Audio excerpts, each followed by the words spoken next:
কি করছো দিদিমা? এই যে মালপোয়া। মালপোয়াতে কি কি দিয়েছো? কিশমিশ, গুড়, চিনি, ইয়ে কলা, তারপর ওতে আছে এটা কি? এটা সুজি, চালগুড়ি। ও, তো চলো মালপোয়ার জন্য তেল গরম হচ্ছে। আর মালপোয়া বাটারে আমি আরেকটু কাজু মিক্স করে দিচ্ছি সুন্দর করে। এই যে বাটার একদম রেডি, আর এদিকে তেল গরম হচ্ছে। চলো এবার তেলে চলে যাচ্ছে মালপোয়া বাটারটা। থাক, কমানো থাকবো একটু। দেখো ফুলতে শুরু করে দিয়েছে, এবার উল্টে নেওয়া হচ্ছে। দেখো কতটা ফুলেছে। এই যে একটা হয়ে গেছে, আবার চলে যাচ্ছে বাটার তেলে।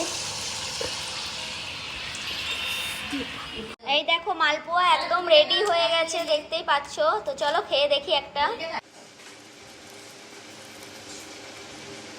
দারুণ হয়েছে, পুরো সফট, কাজু কিশমিশে পুরো ভর্তি।